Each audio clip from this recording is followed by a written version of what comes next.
we're making sure all the wires connect.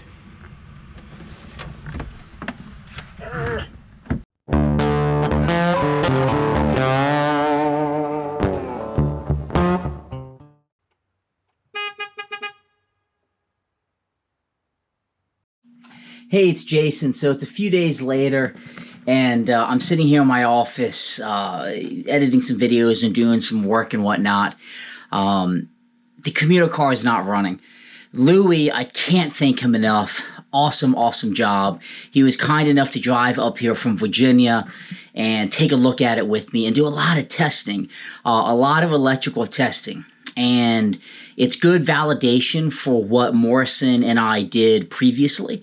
It also is a different perspective because he owns a city car, which is the version before the Commutacar. I think he owns like a late 70s Vanguard city car, and then it became commuter vehicles and Commutacar as to what I have. But what did we net out?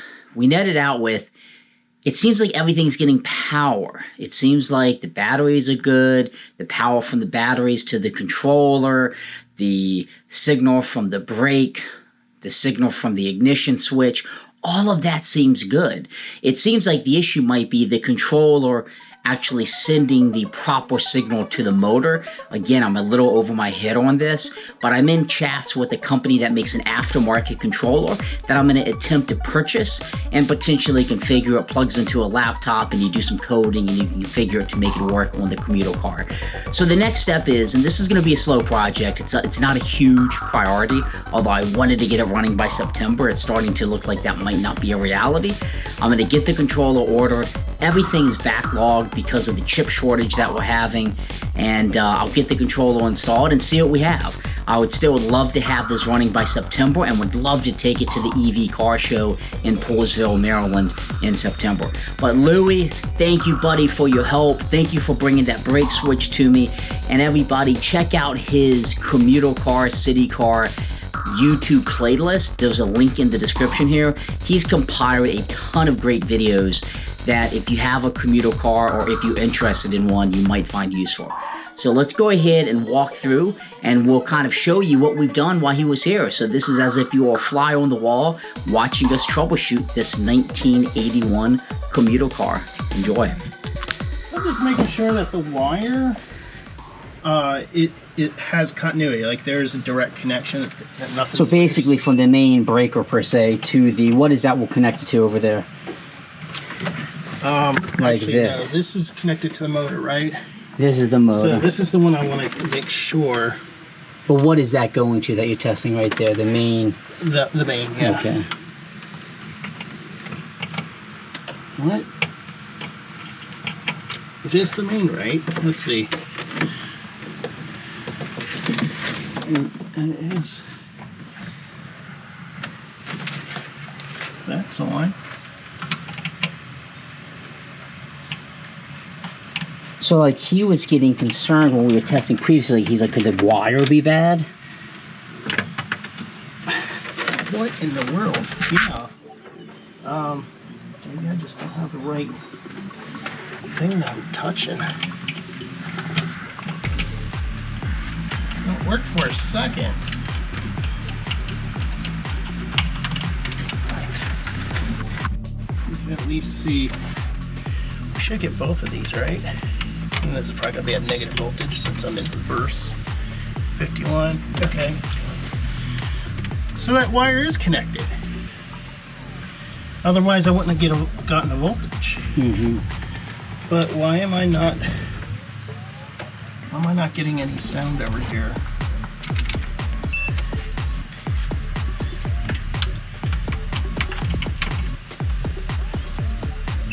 Oh. Now you are. It's all depends on where I'm hitting it, I think. Alright, so this wire does make contact. So that's good. So then the wire would be fine. Yeah. And then that's the that's controller. fine, yeah. So this is the positive wire going from, I guess, like the main breaker. Is that what that would be? It looks like it's coming right from the battery. And then it's, and what is this guy over here? This though? guy? Like this whole mechanism. This is your main contactor here. Even it says main. Oh, main, okay. So none of the other contactors matter if this guy is not closed. And like that funky looking, it looked like somebody did some. Yeah, it looks like someone soldered this. Yeah. So this is a diode. So this is pretty much like a pre-charge, so you don't get arcing here. And I'm not sure why there's two separate diodes. But what's going on here, these little red wires and little black wires, they're what is used to activate the solenoid so that the contactor will let power flow through. Because this is probably like a 12-volt system here, and this is like your 60-volt system there. And this is a lot of power coming across there. This looks like your forward and reverse. This is the fucking. Yeah. And it's kind of small compared to mine, but it really depends on how much power you're sending across there. But with a higher voltage, you don't need to send as many amps. Is there a way though to like determine if the controller is functioning? Because this is the controller, right? Yeah. Let me think about that. I didn't bring my oscilloscope, so. See, what I should have done was brought my oscilloscope and my I have something to actually draw power as well that just heats it up.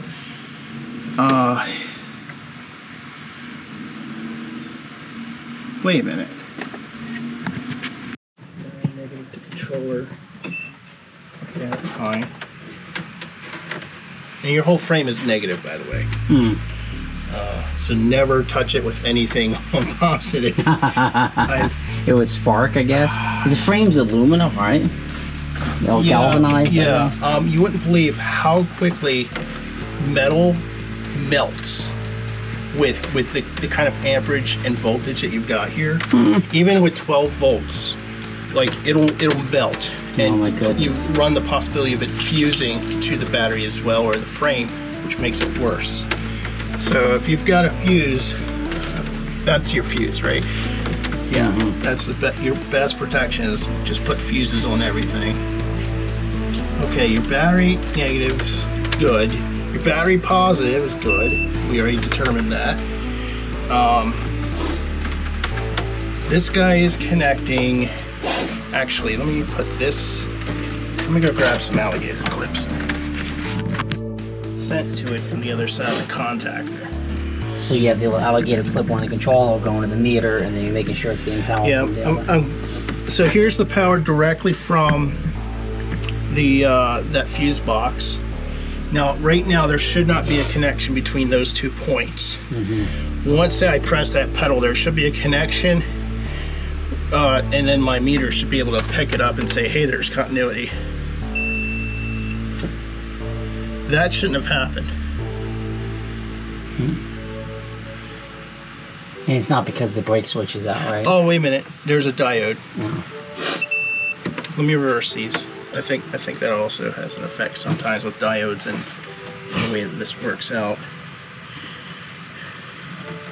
Because the diodes let power flow in one direction. Let's see. There we go.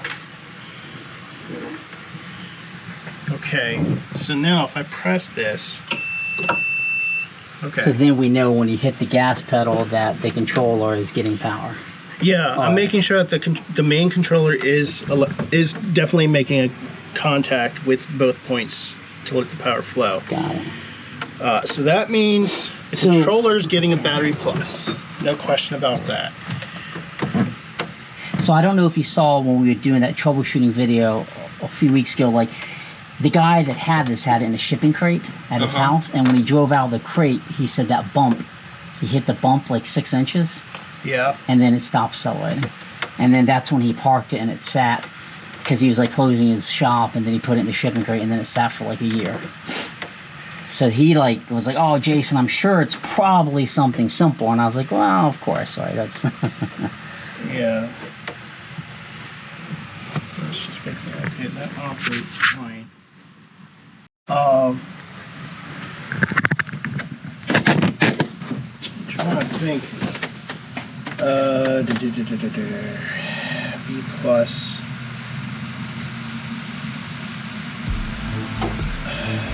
Yeah, this is really weird the way this will be set up. Oh, wait a minute. Okay, so this is what comes from the controller for your power. Let's see. Trying to find a way to connect to this without. It's so tough to get in here. Basically, that yellow is where power is going to come from your controller. So this yellow? Okay. Yeah, so it goes through the B plus, and it's going to come out here. And basically, it's going to reverse S1 or S2 based on if you're in forward and reverse. Actually, we can just connect to one of those. We should be able to. That might do it. So what I could do is see if we have voltage coming in from there. And so let's see. So I'll put it over to 12 volts measurements. So we're gonna see, is this actually allowing power to get to the motor? So we need forward.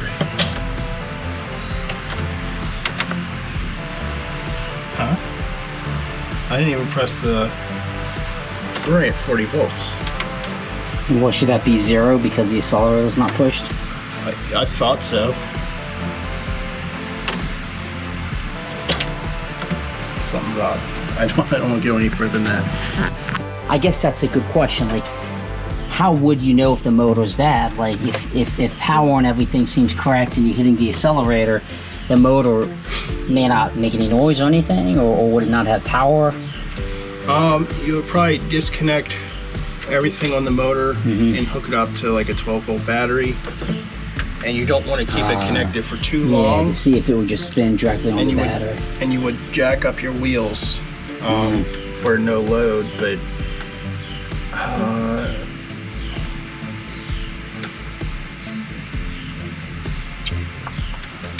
trying to think through this.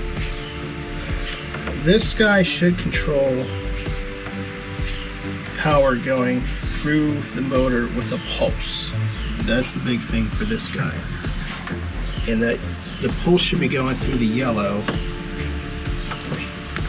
But I believe they also detect through here how much of a load that motor is pulling. What it does is it detects if the key is in the on position for the controller to basically function. Yeah, but you also have the contactor here as well. Like some cars, as soon as you turn this key, the main contactor would come on. Want me to turn it off? I just did, and there wasn't a sound. But yours comes on anytime you press that. So that means the key on would not get any power until you hit that. So that would be a positive there. And you just confirm that that does get power once. Yeah.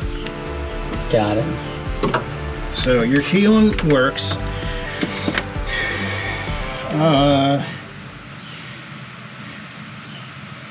See, that is really odd to me though, because my key on kind of like, there's a whole sequence where it senses if the pre-charge sensor is on, but this is old technology.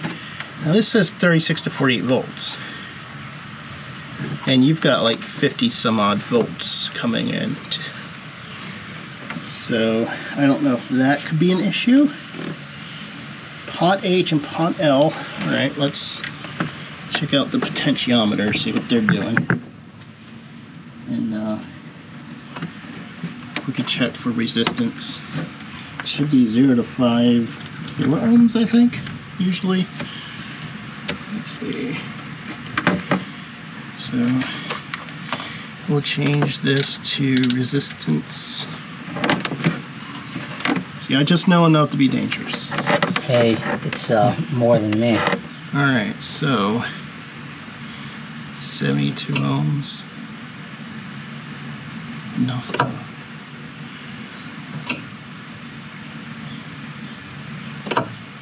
Do I not? I mean, it's doing something, but there are 9 kilo ohms, 18.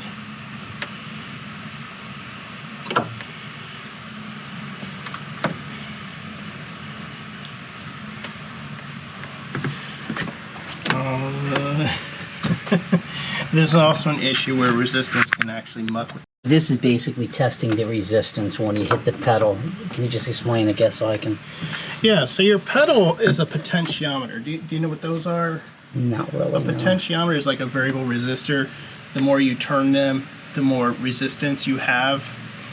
And basically this guy, he'll actually detect that resistance in the potentiometer. Or they call it a pot box. Got it.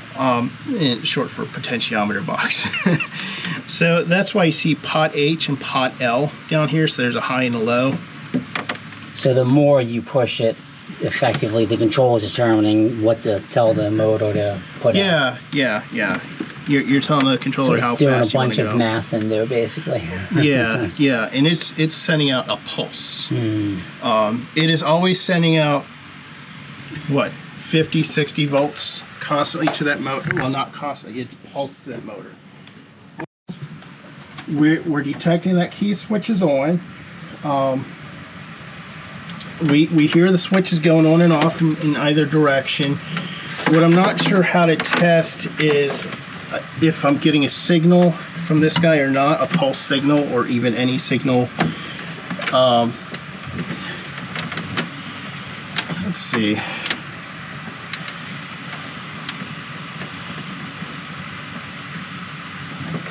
Yeah, I really want to verify, but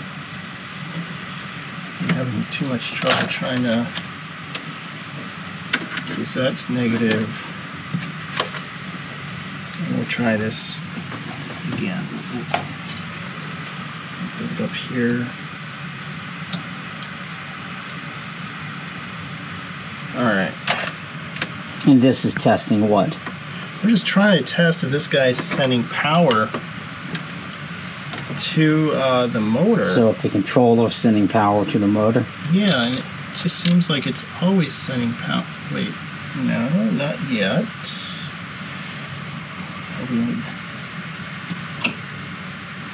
It is now 22, 21.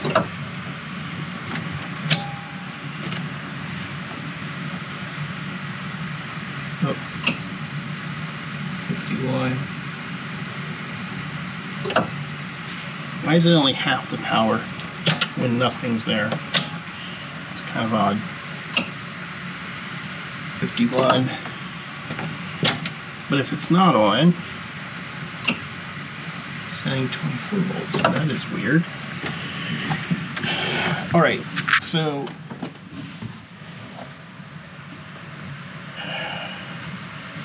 that is weird. It's making sure all the wires connect.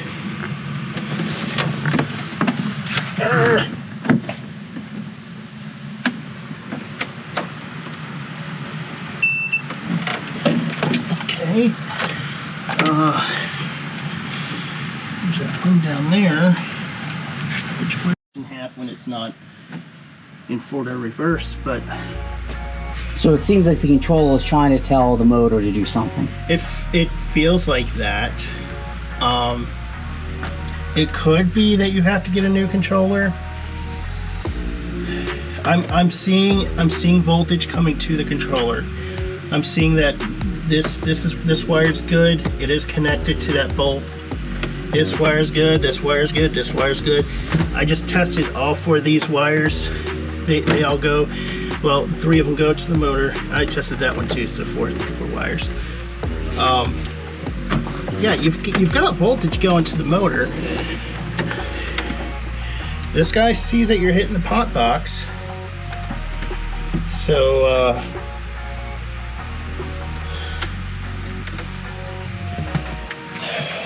So I was talking with, I think it's All Tracks. yeah. That's the kind I have. about a replacement controller, and like it doesn't seem like they'll just plug and play per se. It seems like you have to program it, but then they were telling me that they could do it if you give them all the specs, and they asked like a bunch of different questions. Yeah, so I just had to go in because They said they have a motor controller that should replace it, but they need to know what throttle type your car uses. Yeah, and that's what we're talking about. It's a pot box. I think there's a high pedal switch on there. I don't know if you can get in there, but if you can, I would get a flashlight and see if you can take a picture of it. Okay. But they said you can reprogram the controller on your own, so if you get it wrong, it's an easy fix. Yeah. He's saying the SR48300 would probably be the best bet unless you plan on doing a lot of performance upgrades. But you've got a 60-volt system. For those first two numbers, 48, that's the max voltage. So I'd run it by him if it's okay with 60-volt system. I went with 72 because they have a range that you can go. So mine can go 12 to 72 volts. I only have a 48-volt system, but I was like, okay, I might want to upgrade later.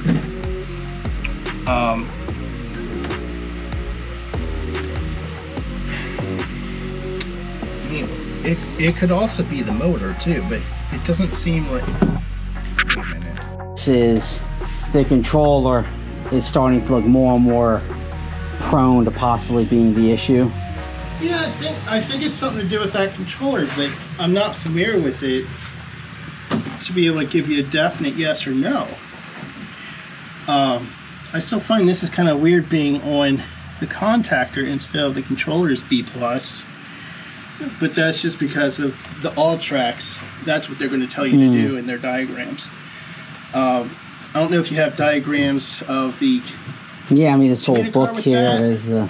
Well, this is actually the city car book, I think. Okay, but I would try and look up the Comutacar, see how they say to wire this up. If they have two wires going to B+ there, that'll tell you to move this over to there.